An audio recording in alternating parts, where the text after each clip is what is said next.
Inilapag ni Sandro ang baso niyang may lamang alak sa ibabaw ng lamesa. Pagkatapos ay naupo sa sofa. Hinarap niya ang mga kaibigang nagiinuman matapos kumain ng pananghalian para magpalipas ng pagkainip. So guys, nakapagplano na ako. Nakapag-set na rin ako ng plan sa susunod natin pupuntahan. Saan ba yung susunod nating destinasyon, pre? Tanong ni Kevin habang humihitit ng sigarilyo. Sa Antique. Pupuntahan natin ang bawat baryo doon. Gagawin natin content yung magiging experience natin doon para may ideya yung mga supporters natin sa probinsya ng Antique. Di ba? Ito naman ang goal ng channel natin, ang mag-feature ng iba't ibang lugar. Sure, pare. Kailan ba alis natin ang mayahanda ko na yung gagamitin natin sa pagbablog? Sa Biyernes, pre. Alright! Palaging nakahanda ang sasakyan ko para sa pag-alis natin. Sabat naman ni Gabriel sa pag-uusap ng dalawa habang pinapaikot-ikot nito ang susi ng sasakyan sa kanyang hintuturo. Ayos! Na magkasundo na sila, ay tumayo na si Sandro para maglikpit ng kanilang mga pinagkainan at ginamit na baso sa pag-inom. Tumulong naman si Kevin sa pagliligpit. Itinabi na niya ang mga bote ng alak na wala ng laman. Wala na talaga atrasan to, ha? Tuloy na talaga tayo sa Biyernes. Oo naman, no. Sino bang ayaw gumala? Ikaw ba, Gabriel? Ako? Ang tagal ko na kayang nabuburo sa bahay. Kaya gusto ko na rin makawala eh. Kaya go na tayo dyan! Yun! Ganun dapat! Buang loob! Wasak ang tiyan! Ay, teka, magbabanyo lang ako, ha? Pagkabalik ni Kevin mula sa banyo, ay nagpaalam na siya kay Sandro na uuwi na. Sinugundahan naman ni Gabriel ang kaibigan kaya sabay na silang umuwi. Naiwang mag-isa si Sandro sa kanyang magarang bahay. Nagmuni-muni siya at kagaya ng dati, nakaramdam na naman siya ng lungkot. Kung hindi dahil sa kanyang mga kaibigan, matagal nang tahimik ang kanyang mundo. Kahit papaano ay nagkaroon ng liwanag ang madilim niyang mundo dahil sa kakulitan ng dalawa. Naging masaya pa siya dahil magkasundo sila sa lahat ng bagay. Game na game ang dalawa sa mga plano niya, lalo nang planuhin niya ang pagbablog. Nangarap sila na libutin ang buong mundo at i-vlog ang kanilang karanasan. Uunahin nilang libutin ang bansa. Ang pagiging influencer at adventurer niya ang naging libangan niya para maging exciting ang buhay niya kahit papano. Napatingin siya sa naka-frame na litrato ng kanyang asawa na nakadisplay sa ibabaw ng side table sa sala. Napakaganda ng ngiti ng babae sa larawang yon. Pakiramdam niya ay tinititigan siya nito. Tumayo siya mula sa pagkakaupo at kinuha ang larawan. Tinitigan niya ito at hinaplos pa ng daliri. Carmen, kung nandito ka lang, di sana ako mag-i-stay sa bahay na to eh. Malaki nga ito pero napakatahimik naman. Sana ako na lang nawala at hindi ikaw eh. Sana ako na lang mahal. Dahil sa akin, kaya ka nawala eh. Pinagsisisihan ko ang lahat. Sana hindi na lang kita isinama sa pag-akyat sa bundok. Dahil dun, na-aksidente ka sa zipline eh. Hindi ko malilimutan ang sandaling yon. Kung paano kang humingi ng tulong sa akin habang napuputol ang tali ng zipline na yon na nakakonekta sa katawan mo. Sising-sisi ako. Hanggang ngayon, hindi pa rin ako makamove on. Pero, alam kong hindi ka naman nagagalit, di ba? Ginagabayan mo pa rin naman ako, di ba? Nandiyan ka lang. Hindi kita nakikita pero alam ko na binabantayan mo ko. Mahal, magbablog uli kami. Ikaw nang bahala sa amin ha. Samahan mo kami. Ito na lang ang naging libangan ko para makapagpatuloy pa.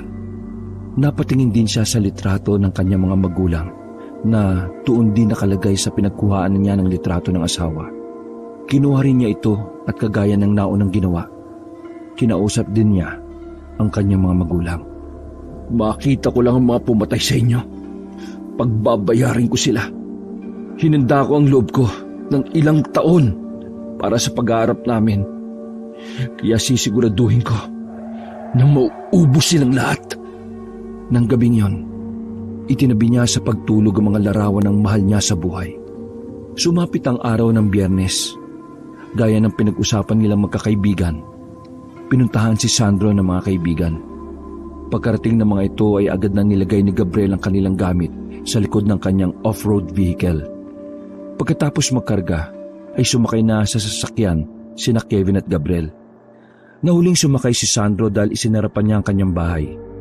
Tumabi siya kay Kevin sa likuran ng sasakyan.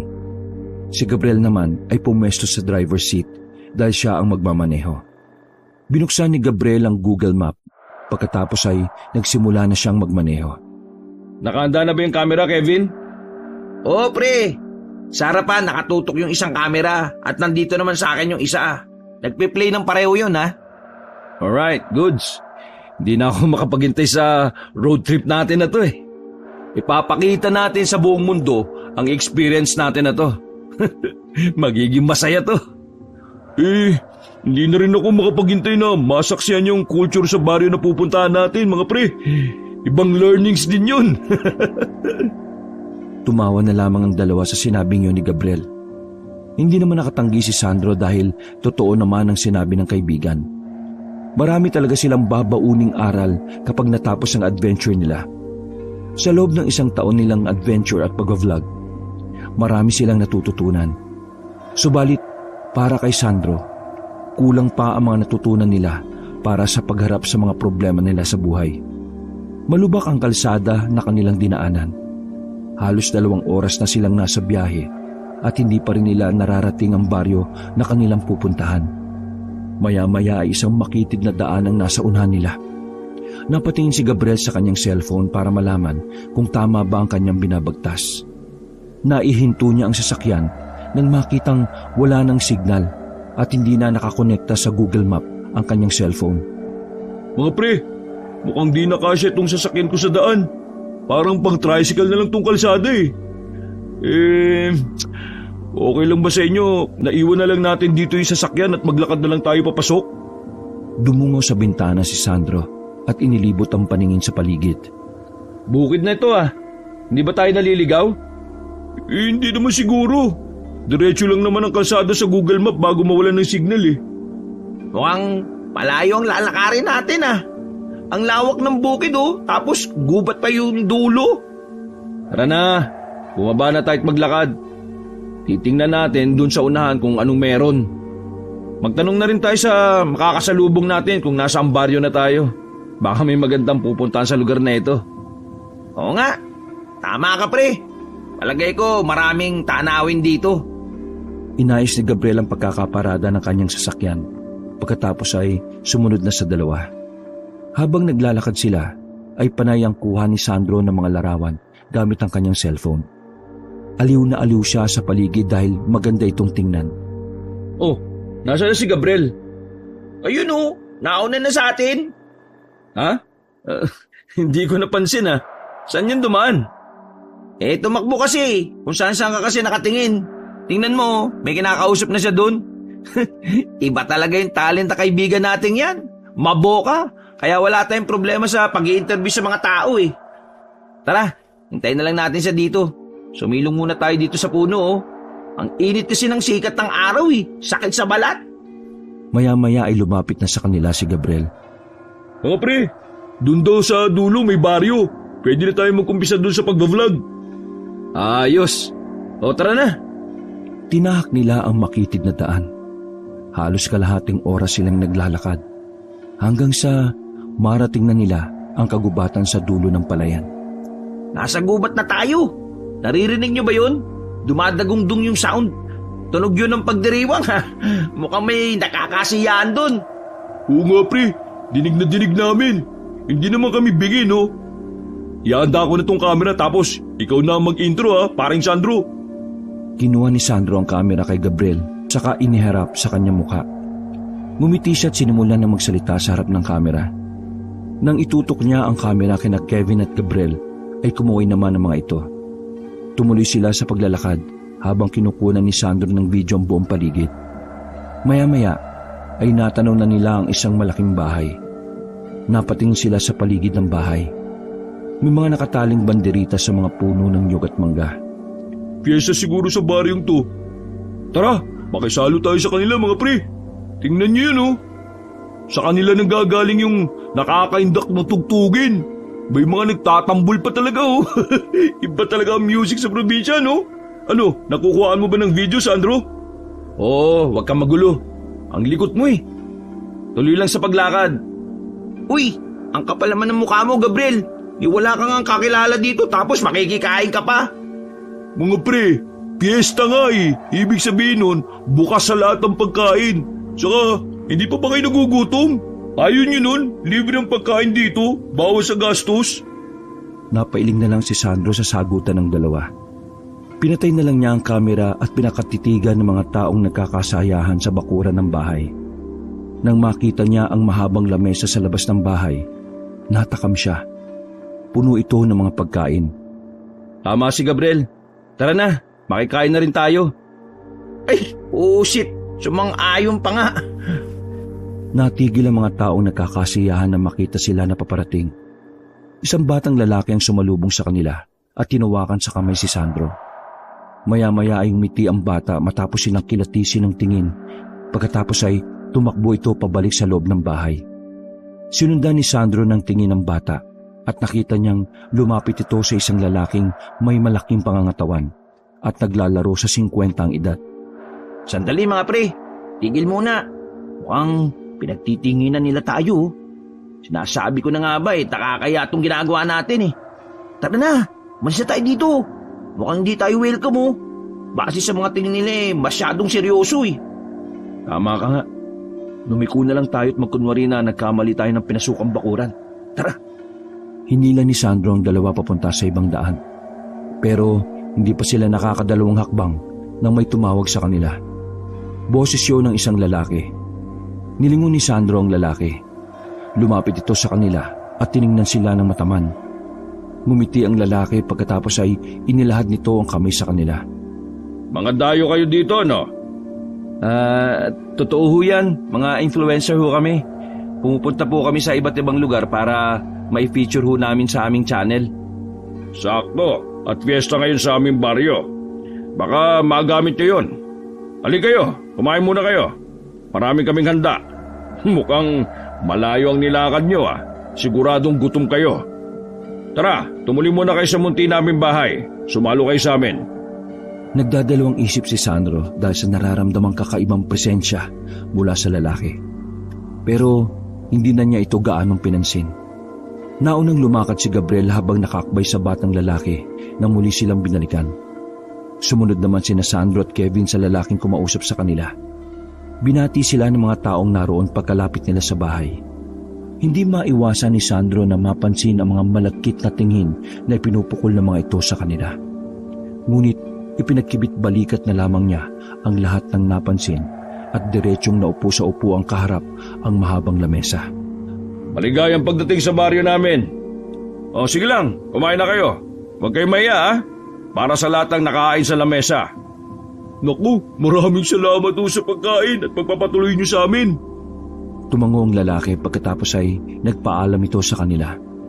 Nang maiwan na sila ng lalaki, ay maraming umupo sa kanilang tabi para makipagkwentuhan. Naglagay pa ng mga alak sa lamesa ang mga kalalakiang naabutan nilang nagsisiinuman na. Tinagayan sila ng mga ito. Dahil dayo sila sa lugar, ay kailangan nilang makisama.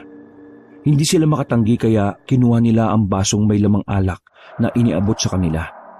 Pre, ihanda mo yung camera at magre-record tayo. Utos ni Kevin kay Sandro nang maisipan ito sa kalagitnaan ng kanilang pag-iinom. Ay, oo nga pala. Nakakalimutan ko. Kinuha ni Sandro ang kamera sa kanyang bag.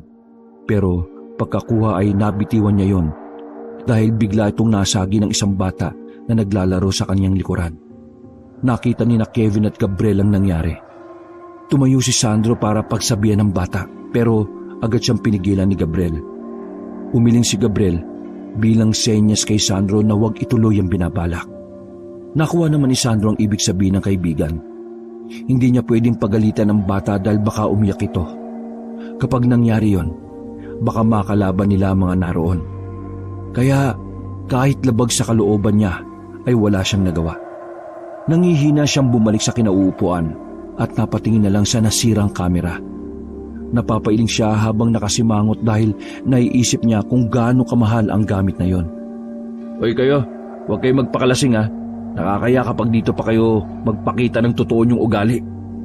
Bulong ni Sandro sa dalawa at tumango naman ang mga ito. Maya-maya ay ikinagulat nila ang paghila sa kanila ng mga taga roon para sumali sa pagsasayaw sa malawak na bakuran. Hindi nga rin napigilan ng tatlo ang sayang nararamdaman ng mga oras na yon. Nakisama sila sa mga taong naroon. Sumayaw sila at talagang nag-enjoy dahil nakakaindak din ang musika ng mga ito. Dahil sa nainom na alak at malilikot nilang galaw, hindi napigilan ni Kevin at Gabriel ang mahilo. Inalalayan ni Sandro ang dalawa habang bumabalik sa upuan, pagkatapos ay naiinis na pinagsabihan ng mga ito.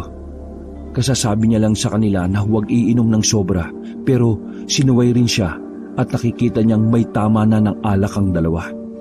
Tumayo si Kevin para pumunta sa isang tabi. Doon siya sumuka. Hinagod naman ni Sandro ang likuran nito. Tinanaw pa niya si Gabriel kung ayos lang ito. Nang makita niyang nakatulog ito habang nakasandal sa upuan, ay napabuntong hininga siya.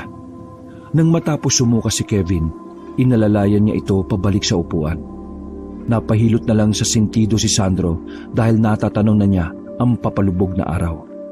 Nakita niyang unti-unti na ring nag-uuwian ng mga ilang bisita. Binalingan niya ang dalawang kaibigan. Tinapik niya ang mga ito sa balikat para gisingin. Kevin, Gabriel, mga pre, halina kayo. Hindi tayo pwedeng matulog dito. Baka ano pang sabihin na may-ari sa atin, no? Dayo pa naman tayo dito, nakakaya. Tara na, umuwi na tayo. Huy, gumising na kayo. Kasi naman, no? Kahit anong gawin ni Sandro sa dalawang kaibigan, ay hindi niya magising ang mga ito. Sumandal na lang siya sa upuan at inobserbahan niya ang buong paligid. Napansin ni Sandro na wala talagang kapitbahay ang may-ari ng bahay. Ipinagtataka niya kung bakit gawa sa matibay na bato ang bahay na yon. Samantalang ang ilan sa mga bahay na kanilang nadaanan bago sila napatpat sa lugar ay gawa sa kawayan at maliit lamang ang mga ito. Napatingin siya sa suot na relo. Pasado 5:00 na ng hapon. Napahilot siya sa sentido at napatingin sa dalawang kasama. Tulog na ang mga ito at mukhang mahihirapan na siyang buhatin pa ang dalawa pabalik sa kanilang sasakyan. Ay nako, kainis naman tong dalawang to. Mukhang hihintayin kong magising pa ang mga ito bago kami makaalis dito. Sana man kaya kami matutulog. Ay, pwede namang dito sa upuan pero hindi pa pumapayag yung lalaki kanina, baka magalit. Kinuha niya ang kanyang cellphone sa bulsa. Binuksan niya yon at sinubukang tumawag sa kanyang boy sa bahay. Pero hindi niya ito makontak. Walang signal sa kinaroroonan niya. Napaigtad siya nang biglang may magsalita. Paglingon niya ay ang lalaking nagpatuloy sa kanila ang nagsalita.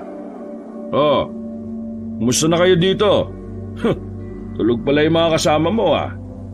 Sige, doon na muna kayo sa loob at malamok dito kapag sumapit na ang dilim. Tumayo si Sandro at nahihiyang kinausap ang lalaki. Napahawak pa siya sa batok at bahagyang yumuko. Oo nga ho eh. Nasobrahan siguro sila sa iniinom na alak kanina. Pasensya na ho ah. Pero pwede po bang dito na muna kami magpalipas ng gabi? Medyo malayo-layo po kasi yung pinagparadahan namin ng sasakyan eh. At saka, ano nga ho pala yung pangalan ninyo? Lucio. Ako si Lucio. Mang Lucio, ako nga po pala si Sandro. At itong dalawang kaibigan ko, si Kevin at Gabriel. Tumango si Lucio at ngumiti sa kanya. Hindi alam ni Sandro kung namamalikmata lang ba siya sa mga oras na yon. Dahil bigla na lang niyang nakita na nagpalit ng kulay ang mga mata ng lalaki. Panandalian itong naging kulay pula. Okay, halika. Ipasok na muna natin ang mga kaibigan mo sa loob. Tutulungan na kita. Ay, nako, sige ho. Marami pong salamat talaga. Inalalayan niya si Kevin at si Mang Lucio naman ang umalalay kay Gabriel. Hindi lubos maisip ni Sandro kung bakit nalasing kagad ang dalawa niyang kaibigan. Nang alalahanin niya, kaunti lang naman ang nainom ng mga ito, tulad niya. Dito na muna kayo sa silid na ito. Silid to ng lalaki kong anak. Kaso, nasa syudad siya ngayon, kaya bakante ito. Pagkahiga nila sa dalawang kaibigan sa papag, ay muli niya kinausap ang lalaki. Nako, Mang Lucio, maraming salamat po talaga. Huwag kayong mag-alala. Bukas na bukas po aalis din ho kami. Pasensya na po talaga sa abala. Tinapik siya ni Mang Lucio sa balikat at muling initian. Pagkatapos ay lumabas na ng silid. Nang makalabas na si Mang Lucio, inilibot ni Sandro ng tingin ng buong silid. Laking pagtataka niya nang makitang wala man lang gamit sa kwartong yon bukod sa dalawang cabinet at isang papag. Wala rin mga litrato na nakasabit sa dingding. Siguro, matagal nang hindi umuwi yung anak na tinutukoy niya kaya parang bakante na tong kwarto. Nang sumapit ang 6:00, hindi na napigilan ni Sandro ang sarili. Ihing-ihi na siya at kailangan na niyang ilabas yun. Tiningnan niya ang dalawang kaibigan na tulog bago siya tumayo at lumabas ng silid. Pagkarating niya sa sala ay wala siyang taong naabutan doon. Sobrang tahimik ng paligid. Nagsalubong ang kilay niya dahil sa pagtataka. Pero hindi na lamang niya pinansin ang mga yon at lumabas ng bahay. Naganap siya ng lugar na kanyang maiihian. Pagkatapos niyang umihi, natanaw niya ang mga taong naglalakad sa di kalayuan. Oh, saan sila pupunta? Dito ba? Bakit? Ang dami naman nila. Mabilis na inayos ni Sandro ang sarili at bumalik na sa loob ng bahay. Nakakailang hakbang pa lang siya patungo sa kwarto nang maramdaman niya ang matigas na bagay na tumama sa likuran ng ulo niya. Nakaramdam siya ng hilo. Nanlabo ang paningin at unti-unting nawalan na ng malay. Makalipas ang ilang sandali, sa isang madilim na silid, unti-unting nagkamalay si Sandro. Nahihilo pa siya dala ng pagkampas sa kanya ng malakas kanina. Natagpuan niya ang sariling nakagapos na. Nakailang pikit at dilat siya para makondisyon ang mga mata. Maya-maya ay nakakaaninig na siya sa dilim. Nakita niya ang dalawang kaibigan na nakahilata at wala pa ring malay. Nakaamoy siya ng usok. Pakiramdam niya ay may nagsisiga sa labas ng bahay. Anong oras na kaya? Bakit sila nagsisiga sa labas ng ganitong oras? Anong ginagawa nila? Hindi lubos maisip ni Sandro na mangyayari yon sa kanila. Kinakabahan na siya sa binabalak ng mga tao sa kanila. Pakiramdam niya ay may masamang balak ang mga ito. Maya-maya ay naririnig niyang may nagaganap na kasiyahan sa labas. Parang nagdiriwang ang mga ito. Sinimulan na niyang gisingin ang mga kasama. Guys! Gising! Gising! Bulong ni Sandro sa mga ito na pinipilit niyang huwag mapansin ng kung sino mang nakamasid sa kanila. Marahan niyang niyuyugyug si Gabriel sa binti nito sa pamamagitan ng kanyang pagsipa. Napaungol si Gabriel at dahan-dahang nagmulat ng mga mata. Oh, anong nangyari? Nasaan na tayo? Bakit madilim dito? Hindi ko nga rin alam, pre. Pero mukhang may gagawin silang masama sa atin. Ha? Ala, teka. Ano nga uli yung nangyari? Saka, bakit ako nakatali? Pilit inaalala ni Gabriel ang nangyari bago siya makatulog. Nang maalala na niya kung saan sila, ay ginising na rin niya si Kevin. Nagsimula na rin gumalaw ang kaibigan. Kagaya niya, ay litong-lito rin ito sa nangyari. Kailangan natin makaisip ng paraan kung paano makakawala sa pagkakatali, sabi ni Sandro, habang pilit na kumakawala mula sa pagkakatali. Gumalaw si Kevin para ilapit ang kanyang mga paa kay Sandro. Pre, may kutsilyo ako nakatago dyan sa sapatos ko. Unin mo, bilisan mo. Pambira ka talaga, Kevin, no? Lagi ka talagang may dalang deadly weapon. Pero at least mapapakinabangan yan ngayon. Inabot ni Sandro ang sapatos ng kaibigan. Kinapa niya ang paa nito sa kahinanap ang kutsilyo.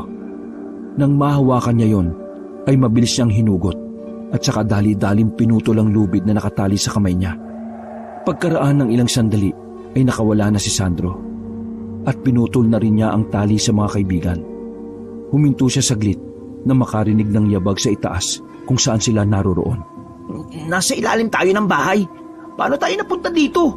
Ang naalala ko nagiinuman tayo Pabulong na tanong ni Kevin dahil iniiwasan niya na marinig sila ng mga taong nasa labas. Siguro pre, nilagyan nila ng pampatulog yung inumin natin, kaya nakatulog tayo kaagad. Nang mapakawalan na nila ang sarili, nangapa sila para malaman kung anong silid ang kinaroroonan nila. Bodega siguro to. Bodega na nasa ilalim ng bahay.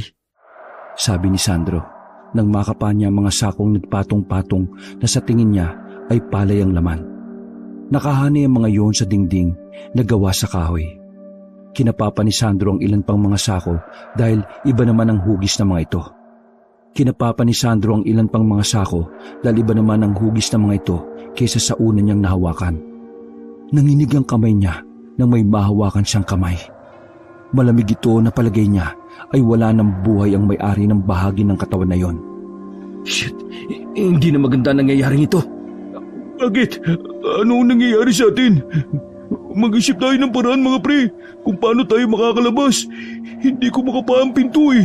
Puro sako nakakapako. Nanginginig na lumapit sa dalawa si Sandro. Hindi siya agad makapagsalita. Pinilit niyang magsalita kahit pautal-utal dahil naiinis na sa kanya ang dalawa. Pabulong niyang sinabi sa mga ito ang laman ng sakong nakapa niya. Mga pre, tao. May patay na katawan ng tao sa mga sako. Anong ginawa sa kanila? Bakit nasa loob ng sako? Pinatay nila? Kung ganun, baka patayin din nila tayo. Dahil sa sinabi niya, tiningnan din ng dalawa ang sinasabi niyang sako dahil tila hindi sila kumbinsido. Nang mapatunayan ay nagpigil sila ng sigaw. Binalot na sila ng takot. Maya-maya ay nakarinig sila ng mahinang kalabog mula sa itaas. Pigil ang hininga nilang sumilip sa siwang ng sahig para alamin kung ano ang nangyayari sa itaas. Nakita nila si Mang Lucio na may kausap na isang lalaki. Mabilis na kumilos ang tatlo. Hinanap nila ang pintuan. Mga pre, mukhang may binabalak silang masama sa atin ha. Kailangan na natin makaalis dito kagad. Tumango sina Gabriel at Kevin sa sinabing yun ni Sandro. Tinalasan nila ang paningin sa gitna ng dilim at inaral ang kabuuan ng silid. Napasilip si Kevin sa butas mula sa sahig. Nakita niya ang silid sa itaas. Pagkatapos ay tinawag niya ang dalawa. Kaagad naman lumapit ang dalawa at nakisilip na rin sa butas. Nakita nila ang magkahalong pula at itim na kulay ng dingding. At may mga nakaukit pang nakakatakot na mga simbolong doon lang nila nakita. Mga halimaw itong may mahabang buntot at sungay. Sa gilid ng pinto, nakita nila ang isang malaki at magarbong mesa na natatakpan ng pulang tela. Kung saan nakapatong doon ang mga iba't ibang klase ng patalim na noon lamang nila nakita ang kakaibang mga disenyo ng hawak na mga ito. Napatingin din sila sa kabilang bahagi. Kitang-kita nila ang mga kababaihan na naghihiyawan at nagsasayawan. At sa kabilang parte naman ay ang mga kalalakihan na masayang nagiinuman. Samantala, ang iba ay nagbubuhat ng 3 malaking kawa at palabas ang mga ito ng silid. Sinundan nila ng tingin ng mga ito. Naghanap pa sila ng ibang butas para makasilip sa labas ng bahay. Nakita nilang dinala ng mga ito ang kawa papunta sa naglalagablab na apoy na mula sa ginawa nilang kalan. Anong ginawa nila? Hindi ko rin alam, pero base sa nakita nating laman ng sako, mukhang tayong isusunod nilang patayin at baka tayong ilagay nila sa napakalaking kawa na yun. Nagpalitan ng tingin sina Gabriel at Kevin sa narinig nila mula kay Sandro. Noon lamang nila naisip na nalagay ang kanilang buhay sa panganib. Hindi nila namalaya na sila pala ang susunod na biktima ng mga taga-baryo. Nagsimulang magplano si Sandro sa kanilang gagawin.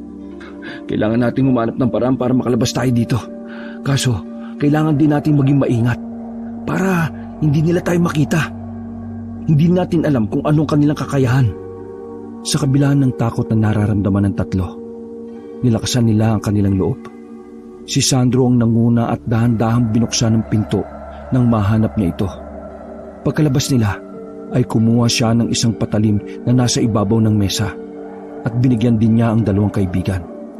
Pinauna niya ang mga ito na lumabas ng bahay bago siya sumunod. Mabilis silang tumakbo patungo sa likuran ng bahay habang habol ang hininga at abot-abot ang kaba sa kanilang dibdib.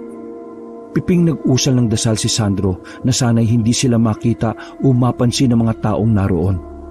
Palinga-linga sila sa paligid habang nakikiramdam. Mga pre, dumiretso na tayo sa gubat. Kailangan natin makalayo dito. Agad silang nagkubli sa gilid ng bahay nang makitang may paparating na 2 tao. Narinig nila ang usapan ng mga ito. Pinag-uusapan silang 3 at hindi na makapaghintay ang mga ito na gawin silang pulutan sa selebrasyon. Halos pigil na magkakaibigan ang kanilang paghinga. Nang malaman ang plano ng mga ito, ramdam ni Sandro ang panginginig ng 2 kasama. Kagaya niya, takot na takot din ang mga kaibigan. Namumutla sina Gabriel at Kevin nang lingunin niya ang mga ito. Aswang, pre! Mga aswang sila! Kahit na kinakabahan sa mga susunod na mangyayari, napabuntong hininga si Sandro at nilabanan ng takot na gustong sakupin ang pagkatao niya. Ganito, makinig kayo. Hindi ito ang oras para matakot tayo. Ang isipin natin ay ang makaalis sa lugar na ito at ang bumalik sa ating sasakyan. Maliwanag ba yon? Tumango ang 2 sa kanyang sinabi. Kung ganon, tayo na. Natigilan si Sandro nang marinig ang malakas na sigaw ni Mang Lucio. Umalingaw-ngaw sa buong lugar ang maautoridad na utos ng lalaki. Nakawala mga bihag! Hanapin niyo sila! Naku, ayan na. Bilis, siguradong susundan nila tayo. Wala tayong laman sa kanila. Pinagpapawisan sila ng malakit habang tumatakbo sa madilim na kagubatan.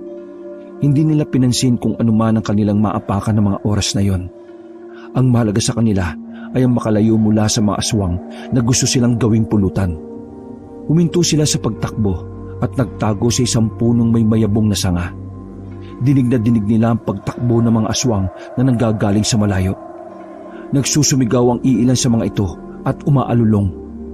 Para hindi sila marinig at makita ng mga aswang, ay pinigilan nilang huminga pansamantala. Dumaan ang ilang aswang sa kanilang kinaroroonan. Ngunit abot-abot ang dasal ni Sandro nang huminto ang isang aswang na naglalaway. Nilinga-linga nito ang paningin sa paligid. At wari may inaamoy ito. Hinanda nilang 3 ang hawak ng mga patalim. Nakahanda silang tagain ng aswang oras na makita sila. Ngunit mabilis na lumabas sa pinagtataguan si Gabriel at tinaga ang aswang. Nangisay ang aswang hanggang sa unti-unti itong nagpalit ng anyong tao. Hindi nakakilos sa magkakaibigan at gulat na nakatingin sa patay na aswang. Hindi sila makapaniwala na totoo ang kanilang mga naririnig na kwentong bayan. Maliban kay Sandro, dahil noong bata pa siya, ay nakakita na siya ng mga aswang. Tara na, baka makita pa tayo ng mga kasamahan niya. Dali! Naunang tumakbo si Sandro sa kaliwang bahagi ng gubat. Naalala niya ang nangyari sa kanya nung bata pa siya habang siya'y tumatakbo, kung saan pinatay rin ng mga aswang ang kanyang mga magulang. Sumunod naman sa kanya si Gabriel at Kevin.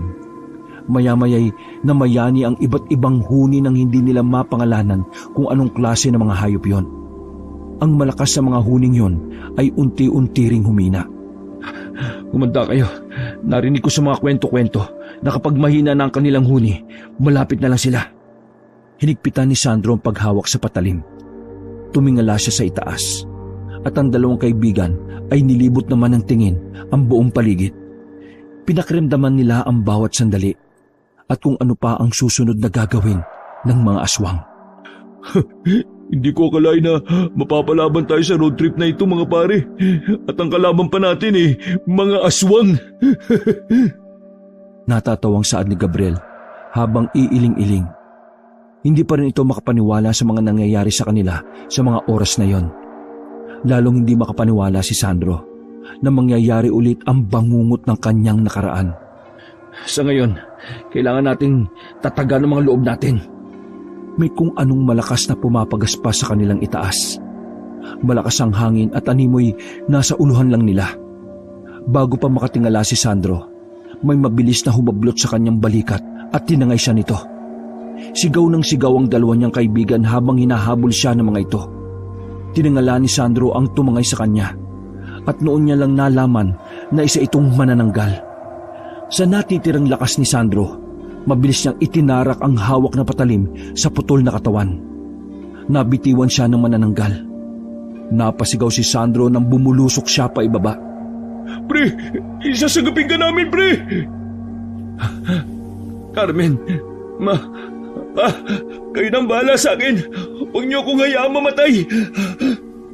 Dasal ni Sandro habang pigil ang hininga at hinihintay na bumagsak siya sa lupa. Ngunit bago pa siya bumagsak sa lupa, ay nasalo na siya ni na Kevin at Gabriel. Nakahinga siya ng maluwag at saka natawa. Hindi niya akalaing makakaabot ang dalawa sa pagsalo sa kanya. Pre, ang manananggal, pabagsak na sa atin! Pinagtulungan nilang patayin ng manananggal. Pinagbababato nila ito hanggang sa bumagsak. Hinila sila ni Kevin bago pa sila mabagsakan ng manananggal. Nagkalasog-lasog ang pakpak ng manananggal nang bumagsak ito sa lupa. Hindi na ito gumagalaw ng tingnan nila. Pagkatapos noon ay mabilis silang tumakbo. Hindi alam ni Sandro kung saan na sila pupunta sa mga oras na yon. Alam niyang hindi pa sila nakakalayo sa baryo. Idagdag pang sinusundan sila ng mga aswang. Sunod-sunod na pangyayari ang pumasok sa kanyang isip. Hindi pwedeng mamatay sina Kevin at Gabriel dahil may mga pamilyang naghihintay sa kanila. Saad niya sa kanyang isip, kaya't gagawin niya ang lahat, maprotektahan niya lang ang dalawang matalik na kaibigan. Kahit na isakripisyo niya ang kanyang sarili dahil wala rin naman naghihintay sa kanyang pamilya. Bilisan niyo! Kailangan makalabas tayo sa gubat na to! Ngunit ganun na lang ang kanilang paghinto nang may mga aswang na nakaabang sa bukana ng gubat. Kasama ng mga ito si Mang Lucio. Nanlilisik ang mapupula nitong mga mata habang nakatingin sa kanila. Matalas ang matutulis ng ngipin, naglalaway at may kukong matutulis. Pasensya na kayo, pero hindi ko kayo papayagang umalis ng baryo na ito. Gabriel, Kevin, doon kayo sa likuran ko! Ikaw, Mang Lucio, pasensya na rin dahil hindi kami papayag na gawin nyo kaming pulutan. Pero happy fiesta pa rin sa inyo. Salamat sa pagkain at higaan sa basement ninyo. Tumawa si Mang Lucio na parang nanggaling ang boses sa pinakamalalim na hukay. Ikinumpas nito ang kanang kamay paitaas. Naglabasa ng mga kampo nitong aswang na nakatago sa madilim na parte ng kagubatan. Tulad nito ay naglalaway din sila habang may matatalas na ngipin at mahahabang kuko. Nakangiti at handa ng lumusob para biktimahin ng tatlo. Mga pare, mukhang tagilid tayo. Hindi natin sila kaya. Bukod sa dami nila, wala tayong kakayahan na labanan ng lakas nila. Kaya natin sila. Huwag tayong papadala sa dami nila. Mamamatay tayong lumalaban. Inihanda ni Sandro ang patalim na hawak pa rin niya, saka tiningnan ng mga aswang na nakapalibot sa kanila. Ngunit bago pa sila suguri ng mga kampo ni Mang Lucio, biglang may nagsalita na isang matandang lalaki sa di kalayuan. Nang lingunin nito na magkakaibigan, nakita nila ang isang matandang lalaki na may suot na salakot, itim na t-shirt at maluwag na pantalon. May dala itong buntot ng pagi at pana. Nagsalubong ang kilay ni Sandro nang maalala ang mukha ng matanda. Ganun na lang ang pagngiti nila nang makilala ito. Pero hindi siya kumibo. Hindi niya pinalata na kakilala niya ang matanda. Nakahanap ka na naman ng bibiktimahin, Lucio! Nag-atrasa ng mga aswang habang nakatingin sa matandang bagong dating. Kitang-kita ang takot sa mga mata at kilos ng mga ito. Maging ang pinuno ng mga aswang na si Lucio ay nakitaan ng kaba sa mga mata. Karding, hindi ko akalain na sa mga oras na ito nandito ka rin sa kagubatan. Nagambala niyo kasi ang tulog ko. May narinig ako nagsisigaw at humihingi ng tulong kanina. Hayon at tama nga ang hinala ko. May binibiktima ka na naman. Kung ganun, Karding, pagpasensyahan mo na kami. Pero kinakailangan lang namin na kunin ang tatlong ito. Nang sa ganun may pulutan naman kami sa aming pagsasaya. Yan ang bagay na hindi ko papayagan, Lucio. Dumaan muna kayo sa akin bago nyo gawing pulutan ng tatlong dayong ito. Sumigaw si Mang Lucio na may gigil habang nanlilisik ang mga matang nakatingin sa matandang lalaki. At ang tatlong magkakaibigan, tinawag nito ang mga kampo na aswang. Sumigaw si Mang Lucio na may gigil habang nanlilisik ang mga matang nakatingin sa matandang lalaki at sa tatlong magkakaibigan. Tinawag nito ang mga kampong aswang para sabihan na lisanin ang kagubatan. Agad namang tumakbo ang magkakaibigan sa harapan ng matandang lalaki pagkaalis ng mga aswang. Halos maiyak na sina Kevin at Gabriel sa kaginhawaan ng kanilang naramdaman. Ilang beses sa mga itong nagpasalamat sa matanda. Samantala, si Sandro naman ay titig na titig sa matanda. Hindi siya makapaniwala ng isang tulad nito ay nagawang paalisin ng ganun na lamang ang mga aswang. Sumama kayo sa akin. hindi kayo ligtas na pag-alagala sa baryong ito. Sumunod sina Gabriel at Kevin sa matanda, habang si Sandro ay tumingin muna sa paligid dahil pakiramdam niya ay maraming mga matang nakamasid sa kanila na nagtatago lamang sa dilim. Pagkarating nila sa bahay ni Mang Karding, agad na nakahinga ng maluwag ang tatlong magkakaibigan. Nakatirik ang sementadong bahay na matanda sa gitna ng palayan na hindi na tinataniman. Hindi ganun kalakihan ang bahay ng matanda. Gawa sa bakal ang bintana na napapalibutan pa ng grills. Ang kisame ay gawa rin sa semento, kaya't kahit na sinong magtangkang wasakin yon ay hindi magagawa. Ang mga pinto ay gawa sa aluminum, kaya't mahihirapan ang sino mang magpilit na pumasok doon. Ang bawat sulok ng bahay ni Mang Karding ay may asin. May mga nakasabit timbawang sa bintana at pintuan. At ang mga iba't ibang klase ng patalim at mga baril naman ay nakadisplay lang sa dingding. Sige na, magpahinga na muna kayo mga bata. Alam kong napagod kayo sa pakikipaglaban sa mga aswang kanina. Naupo sina Sandro at Kevin sa mahabang upuan sa sala. Hindi maiwasan ni Sandro ang sariwain ng bahay na yun. Sa isip-isip niya, wala pa rin pinagbago ang bahay ni Mang Karding. Habang si Gabriel ay sumunod naman sa matanda at marami itong tanong na ibinato rito. Aswang din po ba kayo? Bakit po natakot sila nang makita ka? Inilipag ni Mang Karding ang mga kagamitan dala sa ibabaw ng mesa. Hinubad nito ang salakot at isinabit sa dingding. Hindi ako aswang bata. Isa akong albularyo na naninirahan sa baryo na to. Tungkulin kong protektahan ang mga taong binibiktima ng mga aswang. Kaya't ganun na lang ang takot sa akin ni Lucio. Wow, kung ganun po isa kayong superhero. Natawa si Mang Karding sa sinabing yun ni Gabriel. Maya-maya ay naging seryoso na ang mukha nito. Ang palang pangalan mo, bata. Ang taas pa rin ang enerhiya mo sa kabila ng lahat. Ako po si Gabriel. Saka sila mga kaibigan ko, sina Sandro at Kevin. Tiningnan sila ng dalawa saka tumango. Ako naman si Karding. Paano ba kayo napunta sa lugar na ito? Taga saan kayo at ano ang ginagawa nyo rito sa baryo? Taga-syudad ho kami. Isa ho kaming vlogger. Naglalakbay po kami sa iba't ibang lugar para sa channel namin. Tapos po, hindi namin nakalain na ganito pala yung mangyayari sa amin dito. Umiling-iling ang matanda dahil hindi makapaniwala. Mabuti na lamang at hindi kayo naging pulutan ng mga aswang. Nang gabing yon, inanyayaan sila ng matanda para maghapunan. Kahit nahihiya, ay pinilit nilang kumain dahil nagugutom na rin sila.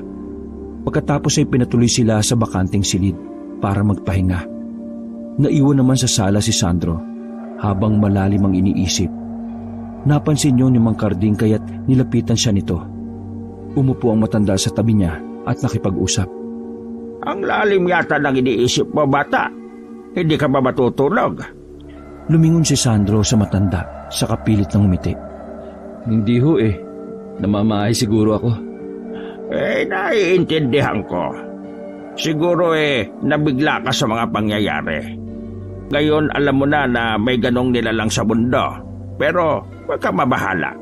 Mananaig pa rin ang kabutihan sa huli. Oo nga ho Tulad kanina, nailigtas niyo kami mula sa mga aswang. Pero bakit nga ho pala andito yung mga aswang sa baryo na to? Tumawa si Mang Karding saka tinapik si Sandro sa balikat. Nako, iho. Mahabang kwento. Hindi mo rin kailangan na malaman pa. O siya, at matulog ka na. Bukas na bukas din ihahatid ko na kayo sa kabilang baryo. Ngumiti si Sandro at tumayo na para pumasok sa silid kung nasaan ang dalawa niyang kaibigan. Naisip niyang hindi na lang sabihin kay Mang Karding ang totoo. Mas mabuti nang itago na lang niya sa matanda na siya ang batang iniligtas nito dati. Subalit natigilan siya nang bigla siyang makarinig ng pagkasa ng baril.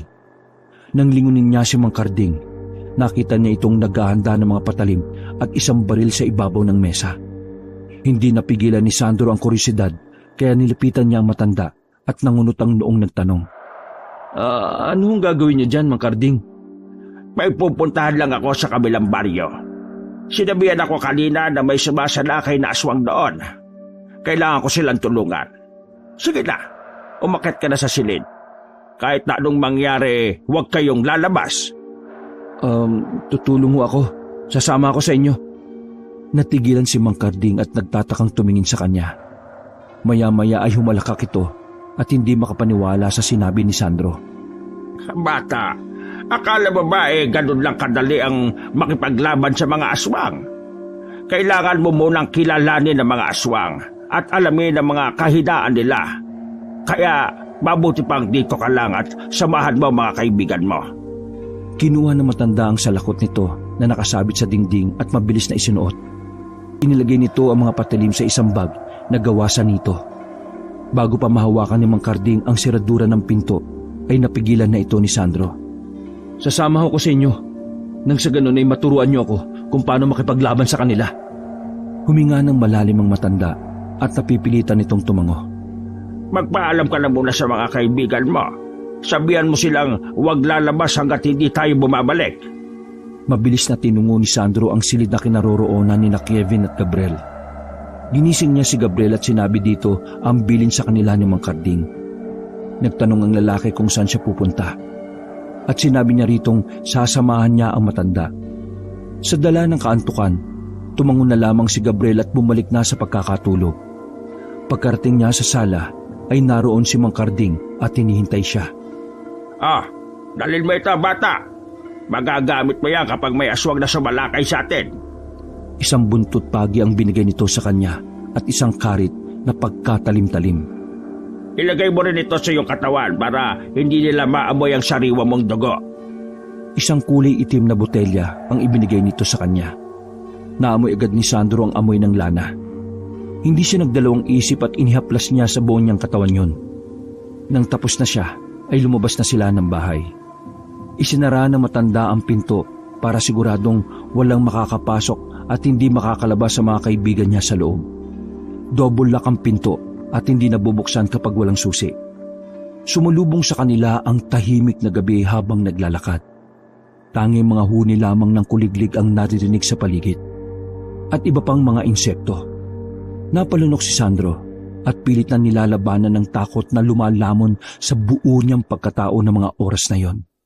Habang naglalakad sila, naglalaro sa isipan niya ang paghihiganti sa mga pumatay sa kanyang magulang. Naisip niyang dinadala siya ng tadhana sa kung saan siya dapat naroroon.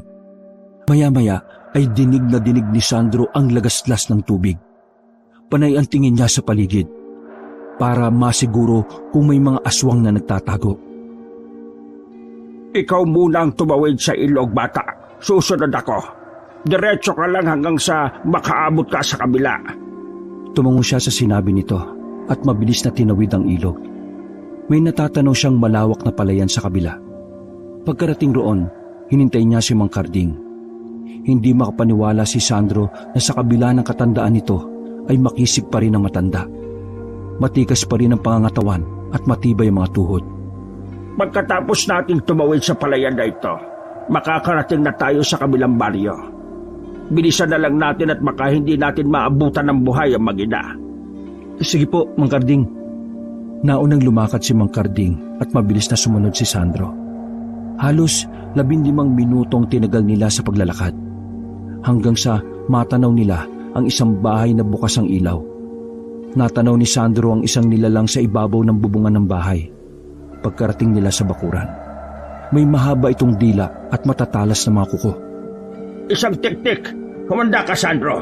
Alam kong hindi siya nag-iisa. Siguradong nasa paligid lang ang mga kasama niya. Tumungo muna sila sa pinto ng bahay at kumatok doon ng matanda. Samantala si Sandro ay nakatingin pa rin sa paligid. At hindi niya inaasahan na may makitang 2 pang aswang na nakatingin sa kanila. Nagtatago mga ito sa dilim. Pinapasok sila ng isang lalaki sa loob ng bahay. Alalang-alala ito sa kalagayan ng asawang buntis. Pinuntahan ni Mang Karding ang babae, saka nilagyan nito ng lana ang tiyan. Walang humpay ang sigaw nito sa sobrang sakit. Bantayan mo ang asawa mo. Huwag mo siyang iiwan. Haharapin ko lang ang mga aswang na yon.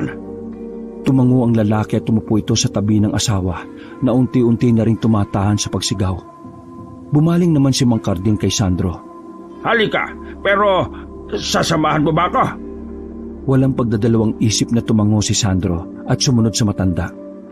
Pagkalabas nila ng bahay, agad nilang isinarado ang pinto. Tinawag ni Mang Karding ang aswang na nasa bubong at ang dalawa pang nakakubli sa kadiliman. Pinagpapawisan ng malagkit si Sandro habang hinihintay sa harapan nila ang mga kalaban. Hanggang sa bigla na lamang may lumundag sa lupa mula sa itaas. Gumapang ang aswang sa lupa habang naglalaway ang mahabang dila nito. Humarap ito sa kanila ni Mang Karding habang nanlilisik ang mga mata. Nagsaboy ng asin ng matanda at sinamahan niyo ng dasal. Tili ng tili ang aswang ng tamaan nito. Lumabas ang dalawang kasama nito. Kaagad naman pinaikot ng mabilis sa ere ni Sandro ang hawak niyang latigo. Galit na galit ang dalawang aswang nang muntikan na siyang matamaan ng mga ito. Bumilis ang kilos ng isa at nawala ang kasamang isa. Nilibot ni Sandro ang paningin sa paligid at tinalasan ang kanyang paningin at maging pakiramdam. Napatay ko ng isa, bata. 2 na lang ang natitira. Oo nga po, Mang Karding. Kaso, ang bilis nilang maglaw sa dilim. Ganon talaga sila, bata. Kadiliman ang kanlukan nila. Kaya huwag kang papasindak. Talasan mo lang ang iyong pakiramdam at paningin. Naghahanap lang sila ng pagkakataon para atakihin tayo. Maya-maya ay mabilis na lumabas ang aswang mula sa dilim at sinalakay silang dalawa. Mabilis na pinaputukan ng baril ng matanda ang isang aswang na lumundag pa itaas. Natamaan ito sa dibdib at natumba sa lupa. Nanginig ito at pagkaraan ng ilang sandali ay binawian na ng hininga. Si Sandro naman ay inihanda ang kanyang latigo at karit. Ngunit hindi niya napansin ang mabilis na pag-atake sa kanya ng aswang. Sinalakay siya nito saka sinakal sa leeg. Napaubo siya at mabilis na sinipa ito sa tiyan. Napatili ang nilalang at nabitiwan siya nito. Bago pa ito umatake, mabilis niyang itinarak ang karit sa dibdib ng aswang. Takang-taka ang matanda nang makita kung paano nakipaglaban si Sandro. Ngunit isinantabi na muna nito ang nasaksihan. Tinawag na niya si Sandro para bumalik sa loob ng bahay. Nang masiguro na ayos na ang lahat at nabigyan na ni Mang Karding ang babaeng buntis ng panangga laban sa aswang, ay umuwi na sila. Habang nasa daan, hindi mapigilan ni Mang Karding na tanungin si Sandro. Bata, saan mo natutunan ang mga galaw na yon? Mukhang may alam kang makipaglaban sa mga aswang, ah. Natigilan si Sandro at tumawa ng bahagya. Wala ho yun. Siguro dala lang ng adrenaline. Hindi. Mukhang sanay ka. Hindi naman yan magagawa ng isang ordinaryong tao na walang ensayo. Nilingon siya ni Mang Karding at pinakatitigang mabuti. Alam mo ba na may batang lalaki akong niligtas noon mula sa mga aswang? Napatay ang mga magulang niya ng aswang bago pa ako dumating. Kaya siya na lang ang nasagip ko. Nagsalubong ang dalawang kilay ni Sandro sa narinig. Sa isip niya ay mukhang nakilala na siya na matanda. Pero nagkunwari pa din siyang nakikinig lang ng kwento nito. Nasaan ho yung batang lalaki na yon? Bakit kayo na lang po mag-isa sa bahay ninyo? Ngumiti ng mapait si Mang Karding at nagpatuloy na muli sa paglalakad. Kinupkup ko siya ng ilang araw at pagkatapos noon dinala ko siya sa syudad para ibalik sa kamag-anakan niya. Mas ligtas kasi siya roon kaysa sa isang baryo na puno ng mga aswang. Naalala niyo ba kung anong itsura niya? Oo naman. Kahit na matagal na ang pangyayaring yon, maaalala ko pa rin siya. Sigurado ako na masaya na siya ngayon at may sarili ng pamilya. Paano kung bumalik siya at makita kayo muli? Nilingon muli ni Mang Karding si Sandro at pinakatitigan sa mga mata. Kung magkita man kami, sigurado kong makikilala niya ako at makikilala ko rin siya. Hindi ba, bata? Tumango si Sandro at ngumiti ng malapad. Hindi niya inaasahan na makikilala siya ni Mang Karding kahit ilang taon na ang lumipas.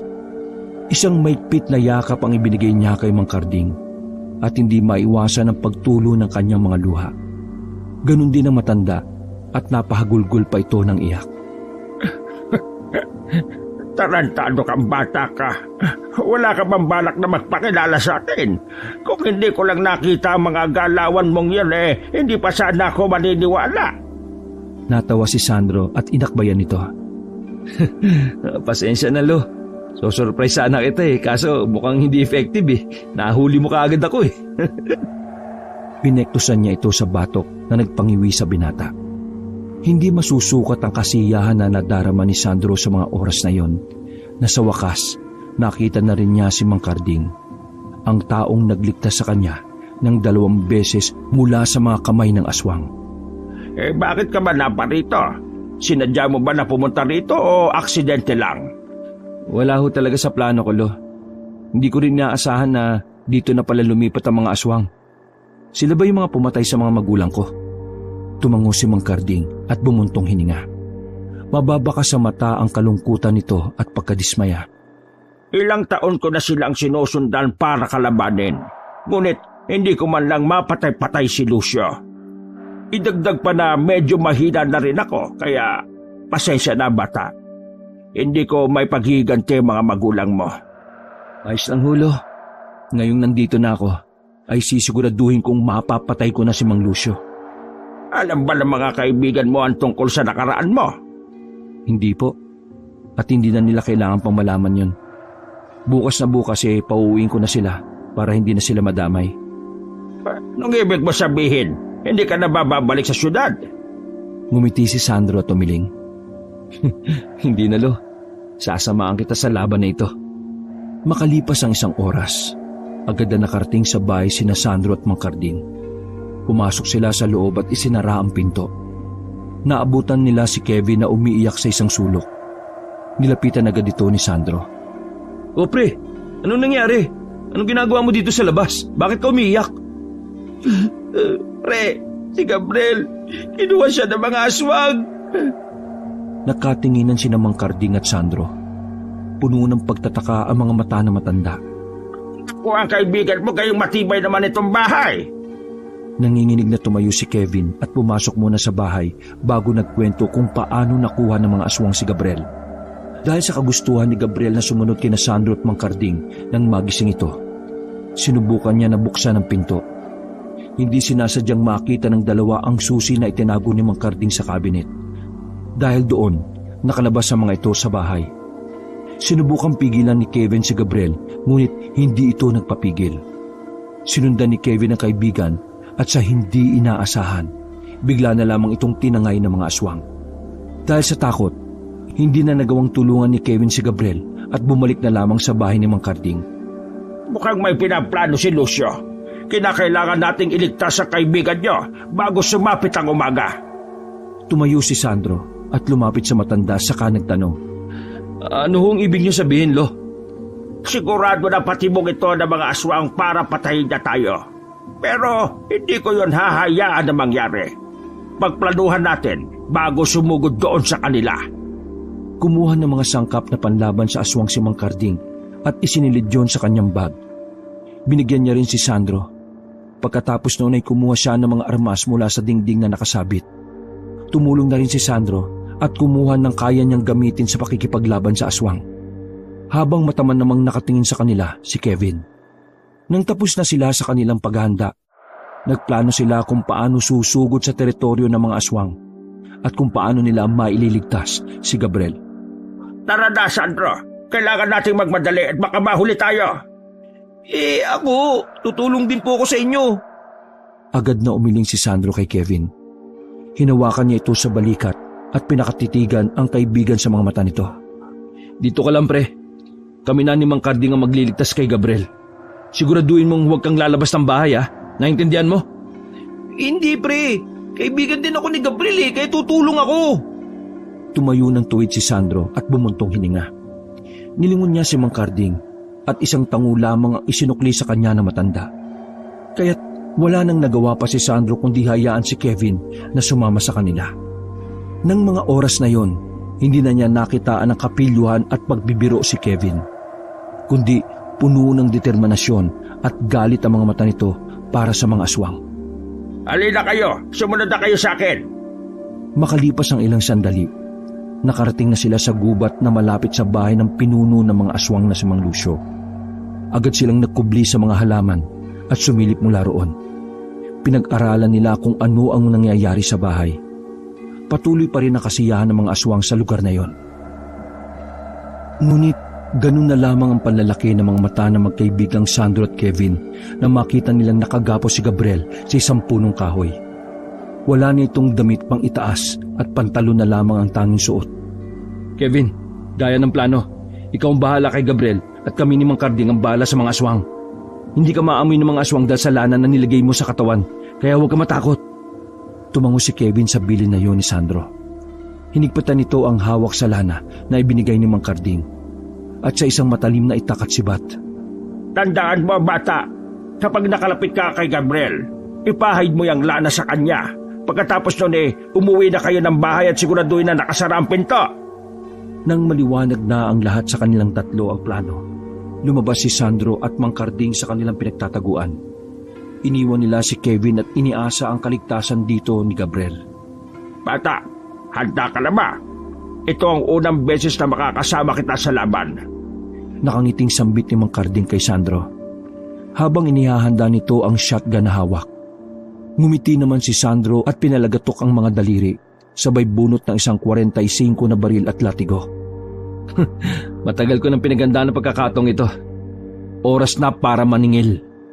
Tumungo sila sa mga nagsasayawang mga kampo ni Lucio. Nagulat ang lahat sa kanilang pagdating. Nag-atrasa ng mga aswang habang unti-unting nagpalit ng anyo. Pasensya na at dumating ako. Pakisabi kay Lucio na kailangan ko siyang makausap. Tinalasa naman ni Sandro ang pakiramdam at paningin sa paligid. Hinila siya ni Mang Karding para maupo sa isang tabi habang hinihintay nila si Mang Lucio. Maya-maya ay lumabas ng bahay si Mang Lucio. Nanlilisik ang mga mata nitong nakatingin sa kanila at nakangisi. Lumapit ito sa kanila ngunit nanatili ang distansya nito kay Mang Karding. Karding! Ano ang atin? Bakit ka naparito? Huwag na tayo maglokohan pa, Lucio. Alam ko na narito ang isa sa mga niligtas ko kanina.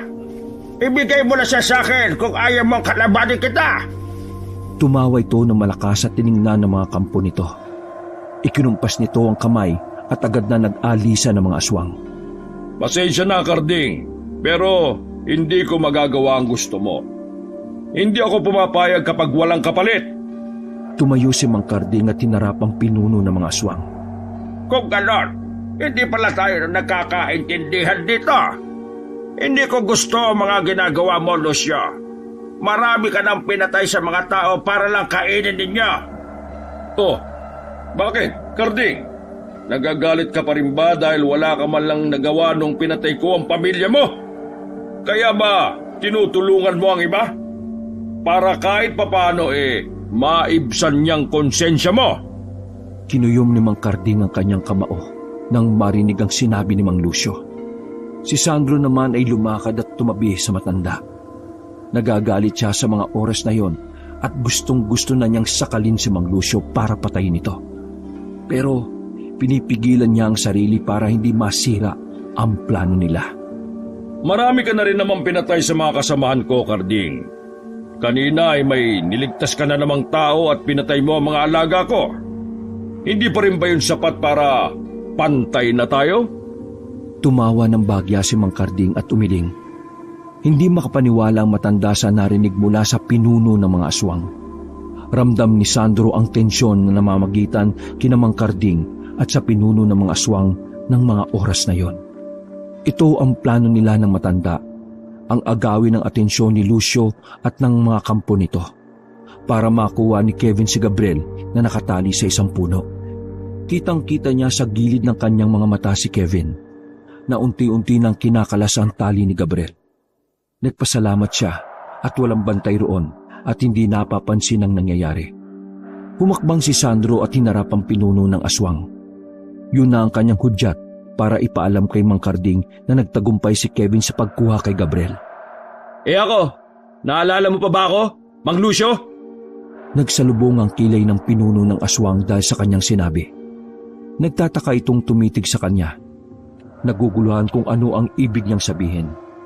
Ako lang din naman ang batang pinagkaitan mo ng magulang. Pasensya na pero sa dami ng biktima namin hindi na kita maalala. Ngumisi si Sandro sa sinabi nito. Hindi niya inaasahan ang tugon nito mula sa kanya. Ganun pa man, hindi yun ang dahilan para hindi niya ituloy ang matagal na niyang gustong paghihiganti. Ngayon na wala na siyang pamilya na babalikan sa syudad, ay magagawa na rin niya ang pagsingil kay Mang Lucio. Nang masiguro ni Sandro na nakaalis na sina Kevin at Gabriel, agad niyang itinutok ang baril sa lalaking aswang. Pagpasensyaan mo na rin ako, Mang Lucio. Dahil hindi ko kayo mapapatawad sa ginawa niyo sa mga magulang ko. Naging alerto mga kampo nito at anumang oras ay handa silang salakayin at sanggain. Ngunit hindi man lang natinag si Sandro at Mang Karding ng mga oras na yon. Noon, takot na takot kami sa iyo, Karding. Pero ngayon na pumunta ka sa teritoryo ko at pinagbabantaan niyo ang buhay ko, kasama ng isang ito, abay, hindi kami magdadalawang isip na patayin kayo dito. Sige, Lucio, nakahanda kami! Nakangiting sambit ni Mang Karding at iniumang ang dala nitong shotgun. Maya-maya ay nagsimula na si Mang Karding at Sandro na paputukan ng mga aswang. Nagpakawala ng kakaibang atungal ang ilang aswang na wari bang galit na galit ang mga ito. Si Mang Lucio ay biglang nagpalit ng anyo at galit na sinunggaban si Sandro. Mabilis namang nakaiwas si Sandro at patuloy na pinaputukan ang mga aswang na sumasalakay. Nilapitan niya si Mang Karding para tabihan ito. Nagtalikuran silang dalawa habang nilalabanan ng mga aswang na nakapalibot na sa kanila. Maya-maya ay gumawa ng matinis na huni si Mang Lucio. Lumapit ang mga kampo nito sa kanya at pinalibutan ito. Nagkatinginan sina Mang Karding at Sandro sa nangyari. Hindi nila mahulaan ang binabalak ng aswang. Mukhang binibigyan niya ng lakas ang mga kampo niya para hindi matinag sa pakikipaglaban. Bilisan natin kumilos, bata, bago mahuli ang lahat. Tumango si Sandro sa sinabing yun na matanda at mabilis silang naglagay ng lana sa kanilang katawan. Hinanda ang kanilang mga patalim na dala. Kitang-kita ni Sandro ang ilan sa mga aswang na unti-unting nangingisay, na parabang sinasaniban ng kung ano ang mga ito. Pagkatapos ay mabilis na lumipad pa itaas at bumulusok pa ibaba para salakayin sila. Hindi nag-aksaya ng panahon si Sandro at Mang Karding. Agad nilang pinaputukan ng walang humpay ang mga ito. Nang maubusan sila ng bala, mabilis na binunot ni Sandro ang karit at latigo sa kanyang baywang. Si Mang Karding naman ay inihanda ang itak na mahaba at pana. Sinalakay nila ang mga aswang na nakapalibot sa kanilang pinuno na si Lucio. Pinagsasasaksak nila ang mga ito at nilatigo. Ngunit ang ilan na nabigyan ng lakas ni Lucio ay hindi tinatablan. Mabilis na kumilos si Lucio at sinalakay nito si Sandro. Bumagsak sa lupa si Sandro nang sipain siya nito ng malakas sa tiyan. Umubos siya at nanlabo ang paningin. Galit na galit sa kanya habang lumalapit si Mang Lucio. Ilang sipa ulit ang natanggap niya mula rito. At maya-maya'y bumao ng mga mahahabang kuko nito sa kanyang hita. Napasigaw sa sakit si Sandro na siyang nakaagaw ng atensyon ni Mang Karding. Mabilis na pinana ng matanda si Lucio at natamaan ito sa balikat. Sunod-sunod niyang pinana ang pinuno ng aswang hanggang sa manghina ito. Nakita ni Sandro ang isang aswang mula sa likuran ni Mang Karding. Mabilis itong kumilos.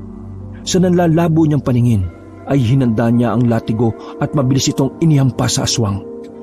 Pinulupot niya sa liig ng aswang ang latigo at hinila ang kalaban. Saka binali niya ang liig nito.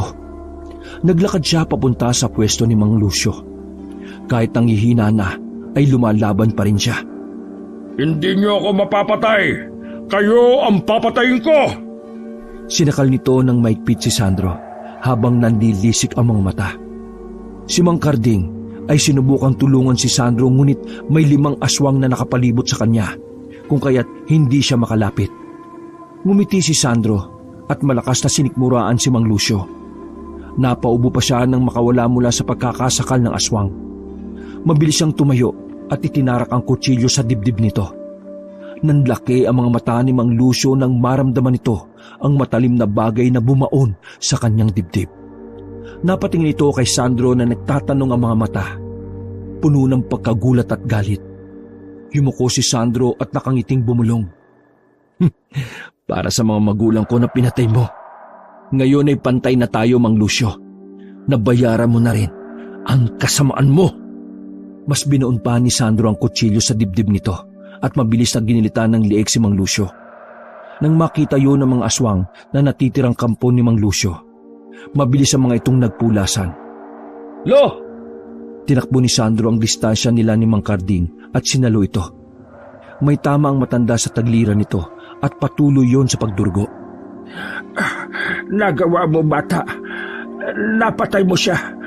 Napatay mo ang pinuno ng mga aswang. Umiling si Sandro at naiiyak na nakatingin sa matanda.